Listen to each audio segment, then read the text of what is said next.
From Hollywood, it's Jimmy Kimmel Live. Tonight, Salma Hayek from Mr. Robot, Rami Malek in music from Atlas Genius. With Lito and the Cleetons. And now, in all honesty, here's Jimmy Kimmel.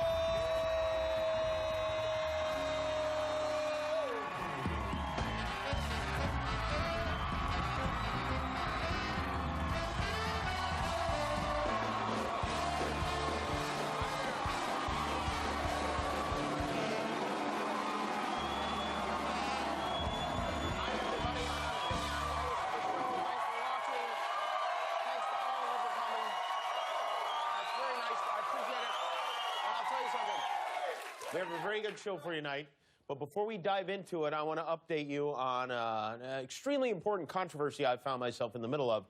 It's probably the most important thing going on in the world right now. If you watched our show last night, you know that I have enraged the world of video gaming. Video gamers are mad at me because last week I made comments about YouTube Gaming, which is a new platform on YouTube where people who play video games can watch other people playing video games. I suggested that watching other people play video games is a double waste of time, and it turns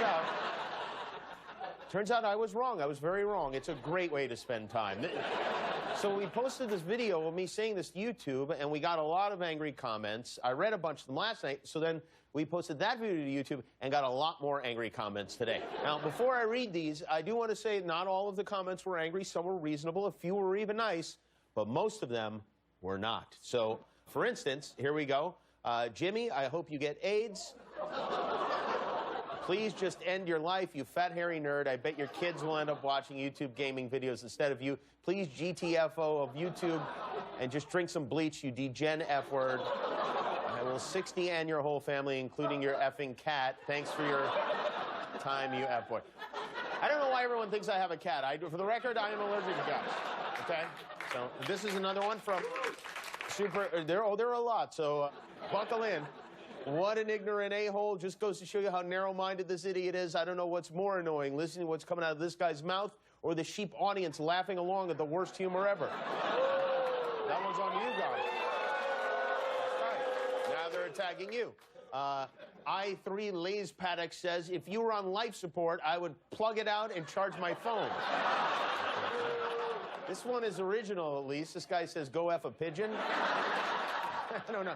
I'd actually rather watch a video of someone else effing a pigeon, if you don't mind. Justin writes, Jimmy Kimmel, our priorities aren't in order. Look at you still packing away more bacon than Hormel. Well, sir, if you're having a problem with our customer support, you can dial 1-800-EAT-AD, Mike ICK.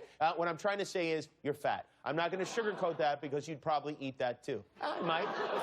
This guy, Dave, came at me pretty hard. Jimmy Kimmel, what's really ridiculous is watching someone who thinks he's a good comedian and host. Wow, that one hits me right here. Take it easy, Dave. This is one from a guy named Shelton. Jimmy Kimmel, you say there's no point in watching people playing video games, yet people watching a spelling bee on ESPN is okay? Let me think about that. Yes, that is okay. It is okay. Next person says, Jimmy Kimmel, you small-minded bellend. I had to look that up, by the way. It's not nice. What if you can't afford to buy the game, so you have to watch someone else, or if you're stuck in a love? All right, that does make sense if you want to see what the game is like, to decide whether you should buy it. It makes sense to watch it. I will give you that. But now they become cryptic and menacing. This is from Ham Sandwich. You just effed with the wrong community. But Ham Sandwich, how can you be part of a community if you don't leave your house? Jimmy, you literally just offended millions of people to make a couple 100,000 laugh for only a few minutes. So many people are already calling for a formal apology, and your head on a platter. You're playing a dangerous game. Jimmy just made a terrible situation even worse. I specialize in that. I dare you to start your car in the morning. And this one takes a more subtle approach. This one says, die, die, die, die, die. Jimmy Kimmel, die, die, die, die, die. 19 more dies after that. You'd think I insulted Justin Bieber with these kind of tweets. I'm going to let you in on a little secret about me. I love making people mad. After pizza, it's probably my favorite thing. But this, I feel terrible about. Last night, I was up all night screaming. I asked my wife. It was horrible. So I've been approached, and I'm going to sit down with people who care very much about this topic, and I'm going to be open-minded. I will give these gamers an opportunity to show me what is fun about watching other people play video games, and then I will make a decision on whether this can continue or not. If I don't like it, I will shut down Twitch, I will shut down YouTube gaming. I have that power. One more word out of you little rats, no one will ever watch people play video games again. You understand?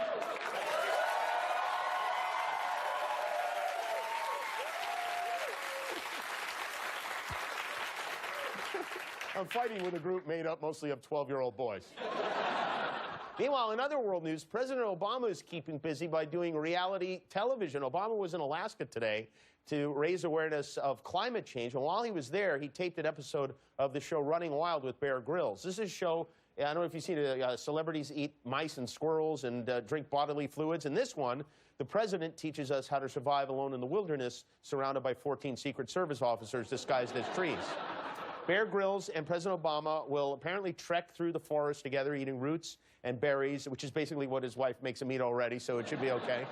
And, you know, Obama is not the first president to appear on a show like this. Or you remember that show? Roll the clip. Thank you all very much. That where President Bush was trapped in a room and had to somehow find his way out? Yeah. And then it took a couple of minutes, but he did ultimately find his way out of the room. Goodbye. So a lot of people are upset that our president is appearing on a reality show, which I have to say, big deal. A little over a year from now, we might have a president who hosted a reality show. So get used to it. You know Donald Trump? No. Although, for the first time in weeks, Donald Trump is not alone in the Republican field. According to a new poll released by Monmouth University, Trump and Ben Carson are tied in Iowa at 23%. Carly Fiorina is in third place with 10%. Ted Cruz has 9%. And Jeb Bush only has 5%. And he's polling at slightly above the margin of error. So, in fact, things are looking so bleak for Jeb Bush, he's changing his logo. They're going from this, Jeb 2016, to this. I like it better, actually. I think it's more understated.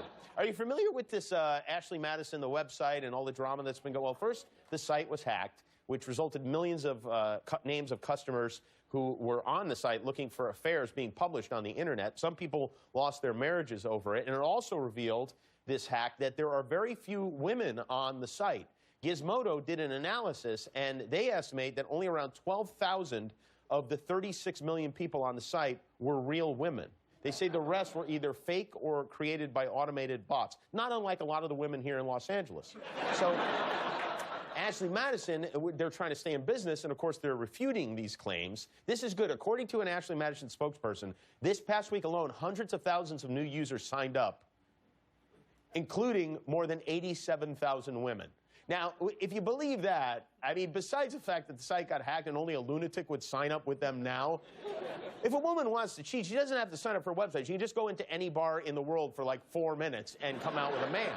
But in the interest of fairness, I invited a representative from Ashley Madison to speak about this, and he accepted. Please welcome Mark Saunders. First of all, I want to say thank you for joining us, Mark. Hi, Jimmy.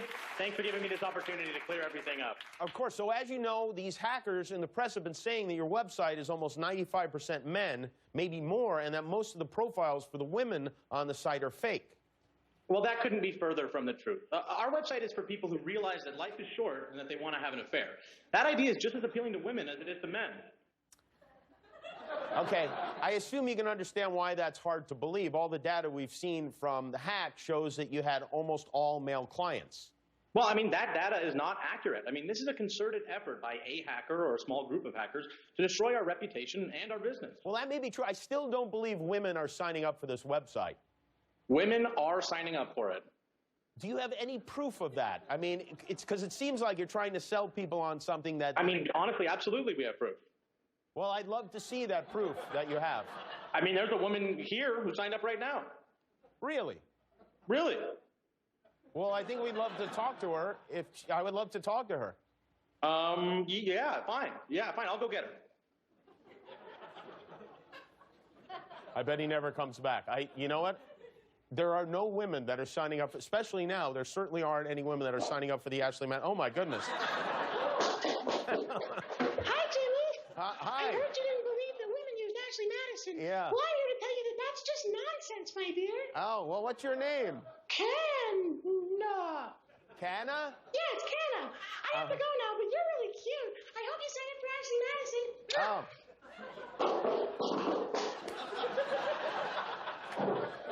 Well, I stand corrected, I guess. I mean, it turns out that there is a woman that's a part of Ashley Madison, and oh, look at this. All right, well, Jimmy, so you have anything to say or what? I guess, I don't know, I guess I have to say I'm sorry. What happened to your eye? Well, when I went back there was dust and stuff. Anyways, I gotta go. I actually have a date. Okay, very good. Well, thank you for speaking with us. Okay, and what a lovely woman. We have to take a break. We are going to take a break. But when we come back, we have something big and exclusive. We will, when we come back, we will reveal, and this is not a joke, the starriest of all the stars competing on the new season of Dancing with Stars, maybe ever on the show. Trust me, you don't want to miss this. So stick around. We'll be right back.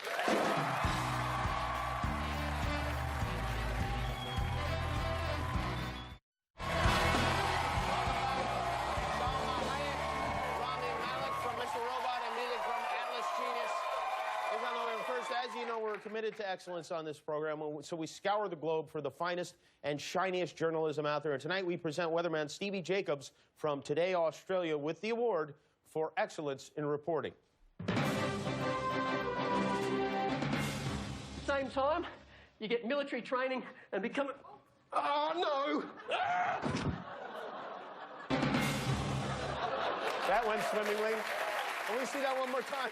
Same time, okay. You get military training and become a... Oh, no! He did go down under. This is also good. This is a close runner-up.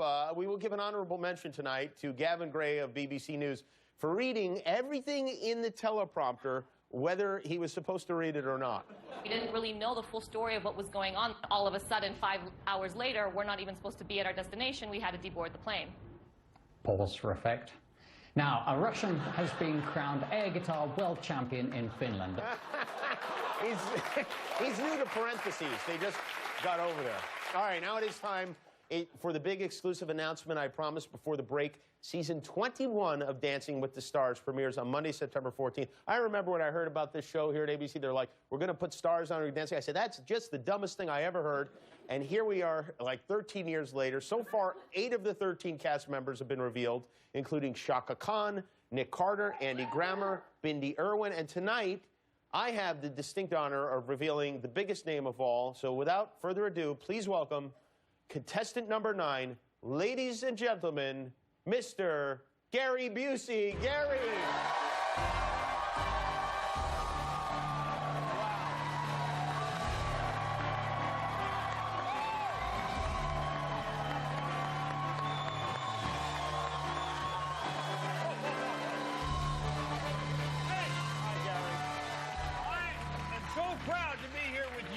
Announcing this incredible, mile-changing thing. And Gary, may I say that we are honored that you have agreed to be a part of Dancing with the Stars. I'm sure you've been asked many, many times before. Yeah. What made you decide to do it this time around? I didn't have anything else to do. Very good. Mr. Gary Busey, everybody, and his horse.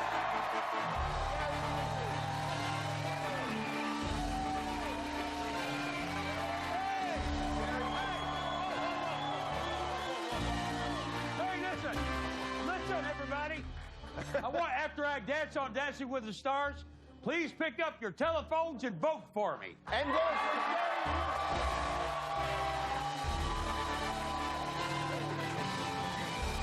Thank you, Gary.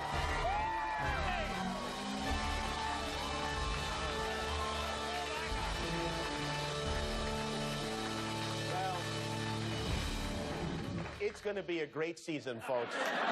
The final 4 stars will be revealed tomorrow morning on Good Morning America. Tonight on the show, we have music from Atlas Genius, from Mr. Robot. Rami Malek is here, and we'll be right back with Salma Hayek, so stick around.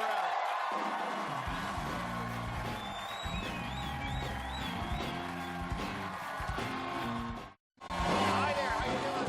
Welcome back tonight.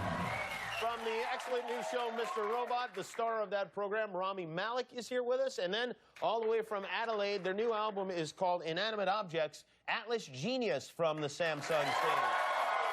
Tomorrow night, Amanda Peet Bobcat Goldthwait. We'll have music from Chris Young. And on Thursday, Andrew Garfield, Liz Gillies, and music from Faith No More. So please join us for that. Our first guest tonight is an Academy Award-nominated actress and one of Mexico's great gifts to the world. Right along there with you, Guillermo. Her new animated movie is called The Prophet. Almita, get down from there.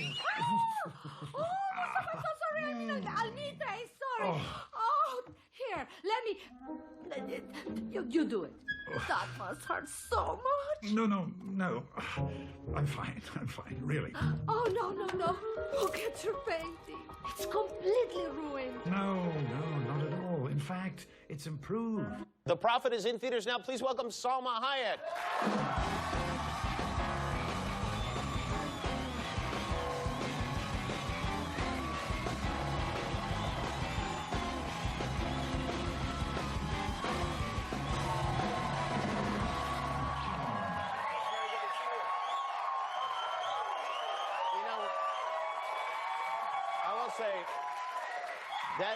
The character in the movie, is that physically based on you? It looks a little bit like you. Well, it was not supposed to, but the artists that did the storyboards are friends, and I think they based it on me and my little daughter. Yeah, I would have done that too.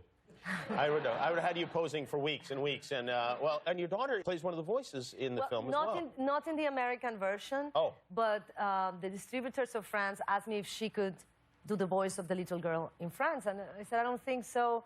But I told her anyway, you know, because I thought it was very nice that they asked. And she said, what do you mean I'm not doing it? Can I please? And then my husband teamed up with her, and they said, well, you know, nobody sees her. And I go, okay, you can do it, but we have to find another name. People cannot know that it's you. A pseudonym, I see. Okay. Yes. And she goes, okay. So we went and did the test, and she was so good that the test turned into the session, and she did the whole movie like in an hour. And everybody was going, oh my God, she's brilliant. Oh my God, this is incredible. And immediately she goes, Mommy, was that really that good? Or are they just saying that, no, you were really that good. You finished the movie. But are you being honest with me? You can be honest with me. Yes. That extraordinary, like they said, extraordinary. I said, yeah, kind of. And she goes, okay, then I think I deserve the credit. Well, if not an actor, she's going to be an agent. Oh. Wow, she's diabolical, huh? No, diabolical. Yeah, I mean that in a good way. Yeah. Yes, she's quite something. Yeah, she's quite something. How many languages are spoken in your home? 3. 3. What are they? English, Spanish, and French. And like, what language do you curse at the kids in? I mean, like, or in traffic? I try not to curse to the kids. Really? But my favorite cursing language would definitely be Spanish. Oh, wow, that's nice. And is that because they have the best curse words in Spanish? Yeah, some of them are kind of just delicious. They're so good when you need to let it out, you know, and they're longer, more elaborate. Here, some of them are like... Yeah, they're punchy here, yeah. You know, there is like, ta-ta-ta-ta-ta, you know. You have more time to explode the anger. It's fantastic. We sometimes even use them as compliments. You use curse words as compliments? Yes. In what way? Can you give us an example? No. You can say something. It's, you know, we don't, most of us won't understand it. Like, you know, when something is amazing or someone is amazing, they use this word that is the male of an animal, but a big one. And it depends how you say it. Look, the Mexicans are laughing. What is the animal? I'm not going to say, it's like kind of a goat. Kind of a goat? Is it a chupacabra? Am I on the right track? Close, yes. I am. It is maybe the husband of the... no, it is the male version of the cabra. It's the cabro. It's not really the cabro. You should still call it a cabra, but we invented this word. I'm not... Okay. What? We are not talking about the subject matter. Oh, I thought you were about to crack under pressure. Your name, Salma Hayek, is not a traditional Mexican name. It is of Lebanese origin, right? Yes, that's right. Yeah. And are there many now in Mexico, Salma Hayeks, as a result of you becoming actually, famous? Salma Hayeks, not that many. Salmas, yes. Although I must say that even when I was growing up, there were in my town 3 Salma Hayeks, at least that I know of. Really? Because it was my aunt, the original Salma Hayek. Then I came Salma Hayek, and then my father's brother decided to name my cousin also Salma, and of course she was Hayek.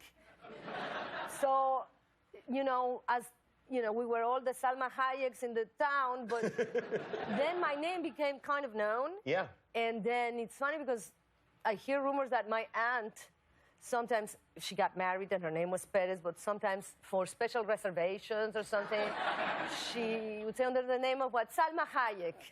And they would say, of course we have, please come, you know. And then show up and they said, your name is Salma Hayek. You're Salma Hayek? She was like, she's in her 60s. I don't think so, you know. And she It's a good way to get somebody to use that Cabro word you were talking about. And my poor cousin, you know, she had her social media. I just started. She had it for a long time. And she put her picture, and everybody started calling her, you're fake. You're not really Salma Hayek. And she's like, I am Salma Hayek. There can only be one. And they're like, yeah, right. Somebody's going to have to change their name, really, to settle this. Did you ever think about coming up with a different name for professional reasons? Yeah, when I started in Mexico, they have this thing, the Rostro El Heraldo, that I interview for. They really support the young actresses. A lot of the huge actresses in Mexico have started as Rostro El Heraldo. And when I interviewed, they said, okay, we really want you for this, but you have to change your name.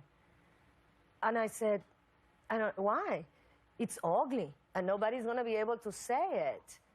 And we can make you very famous, but not with that name. And I go, well, what's the point of being successful? Is by the time you're successful, you're not even you anymore. It's some other invented name. That does make sense. And they said, I'm sorry, but this name is ridiculous. Nobody can pronounce it. I said, listen, they can pronounce Arnold Schwarzenegger. I'm sure Salma Hayek. He said, it's changed the name or nothing. And I said, okay. And then as I was walking out, he said, you'll never make it with that name. Because I said, okay, fine, then I go. You'll never make it with that name. And I turned around and I said, we'll see about that. Salma, what was your name? You kept it. We'll be right back.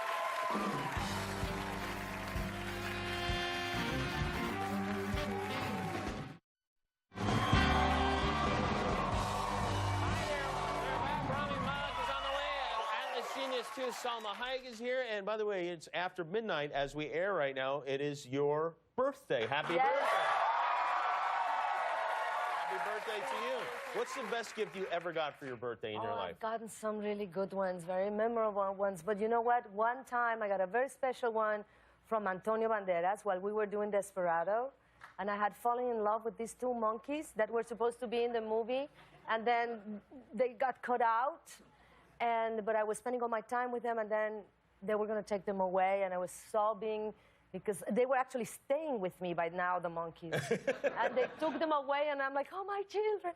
And I was devastated, and then the next day was my birthday, and he gave me this big box, and my monkeys came out of it. He gave you a box full of monkeys? He gave me the monkeys. 2 monkeys. What were the monkeys' names? Mariachi and Carolina. Oh, wow. You know, and they live for a long time very happily, but I have to say, you're not supposed to have a favorite child, but Mariachi was so nice to me. He was kind of in love with me. He wanted to be with me all the time. And of course, Carolina was jealous. Oh, really? That witch was awful to me. I mean, she was so possessive. She'd go crazy when we were hugging. And so we had a little bit of a triangle. A love triangle with monkeys? With monkeys, yeah. Wow. Well, that is a good, well, I don't know if we can top gift. that. Yeah. But we do have, well, my own little monkey is bringing you something. And, oh, happy birthday. Happy birthday to you. There you go, you're 1 today. Thank you. And if you want to make a wish, go ahead. I hope I don't wind up naked. Don't distract me. This is very serious. Okay, all right. I'm sorry. I apologize. But okay, right. Do you know, the Mexicans, we have some other traditions with the cake. What are they? Well, it's the mordida tradition, which is that you get to make a wish, and then if you, we're going to start singing all together, mordida, mordida, and then if you smell the flavor of the cake, then your wish comes true. I smell it? Yes. It's not my birthday. But I'm teaching you the Mexican tradition. Oh. And I'm going to share my birthday with you so that we can both Is get mordita like a little death, or is that... Mordida. And I should smell the cake? Yeah, Okay. mordida. You know, the cake is made out of Play-Doh or something. Mordida means bite. It means bite. Well, look at that. Nothing happens. Oh, my God. Oh, wait, I'm it did happen. suspicious about Look at this. I think I have your name in reverse on my forehead right now. We have something else for you. Send it down, and here we go. It's your birthday. We got your pinata. Give it a wrap. He doesn't know how to do it. Kimmel, help her out. It's an indestructible pinata.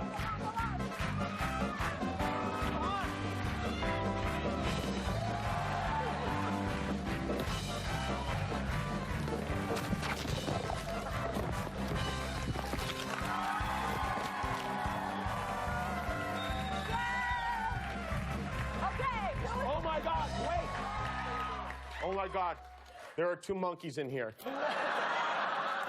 Okay, we're gonna take a break. This is terrible. They're dead. They're dead, everybody. The Prophet is in theaters now. Salma Hayek, happy birthday. We'll be right back with Rami Malek.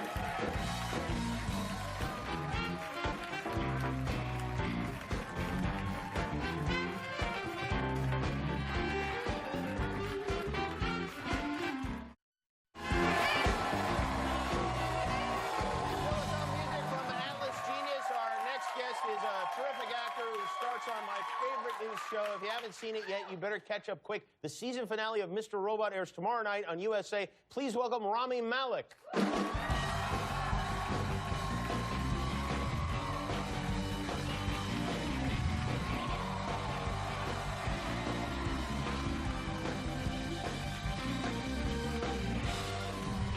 still have a little bit of cake in my beard. I apologize. How you doing? I'm excited to meet you. I will tell you, I really am. Because 2 weeks ago, tonight actually, Damon Lindelof, who co-created Lost and The Leftovers, told me there's a great show. You got to watch the show. It's called Mr. Robot. I thought it was a joke because it sounds like a toy your grandma would buy you when you wanted a good toy. You know, Mr. Robot is not a great title for a show. When I read the script, I was like, this? What did you guys just send me? What are you giving me here? And yet, it is a great show, and I was really, like, instantly hooked on the show, and you do a fantastic job on the show, too. I mean, I know a lot of our audience hasn't seen it, and I'm not going to spoil it for anyone that hasn't, because I know a lot of people are currently catching up, but since he told me about it, 25 people have brought the show up to me, and now I'm one of these people telling everybody to watch this show, too. Oh, my man. So are you feeling that from, as you go out into the world, are you feeling that kind of enthusiasm from people? Yeah, the response is pretty crazy. It's definitely, it's altering my life, for sure. I would think so. How did you wind up on the show in the first place? Well, I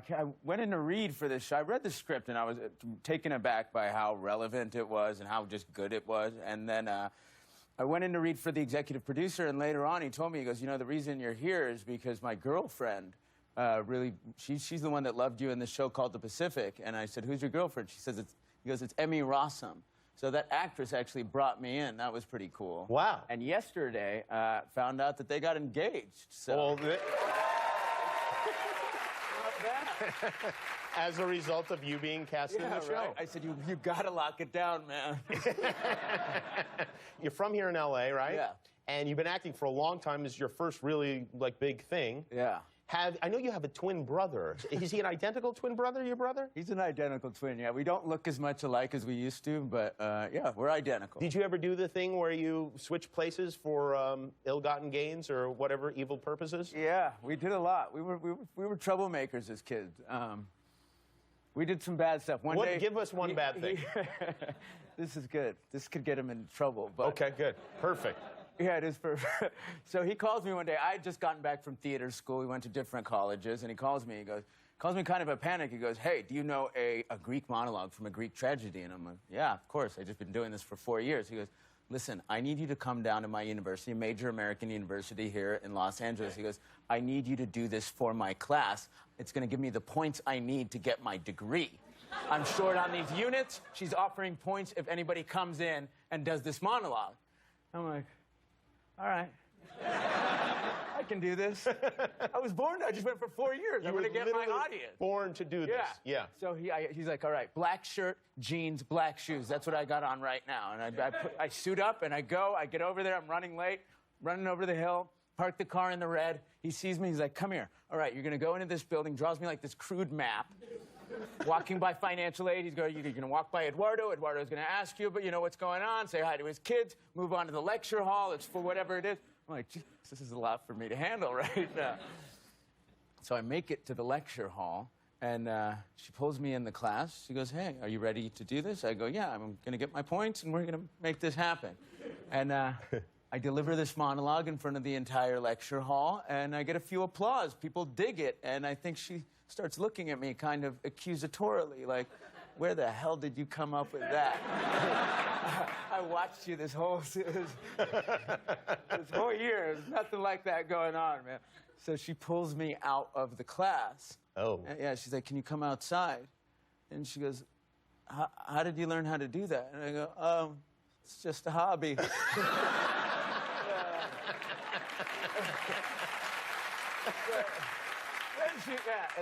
And then she looks at me and she's like, well, listen, I have a class in about 30 minutes. Can you come back and do it for them? And I go, did I get the points that I'm going to need to pass the class and get my degree? And she goes, yeah, you got the points. And I go, my car's parked in the red. I got to go.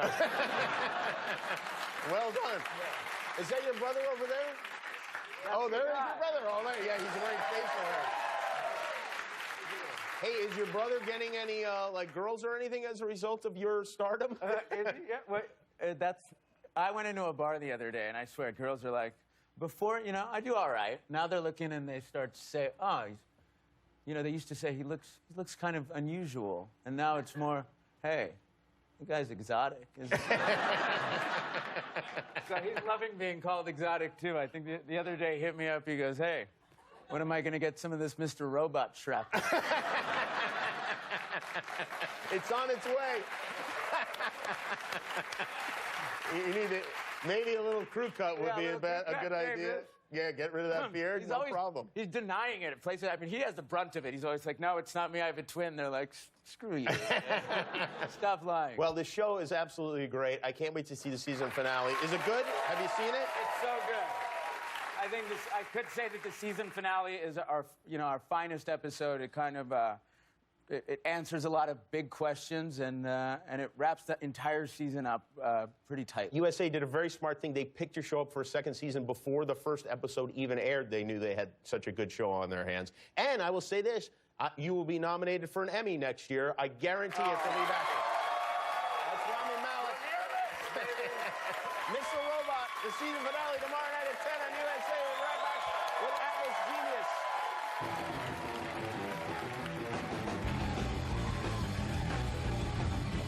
The Jimmy Kimmel Live concert series is presented by Samsung. The Jimmy Kimmel Live concert series is presented by Samsung. I want to thank Salma Hayek. I want to thank Rami Malek. I want to apologize to Matt Damon. We did run out of time for him. Nightline is next, but first, this is their new CD. It's called Inanimate Objects. Here with the song Molecules, Atlas Genius.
Bye.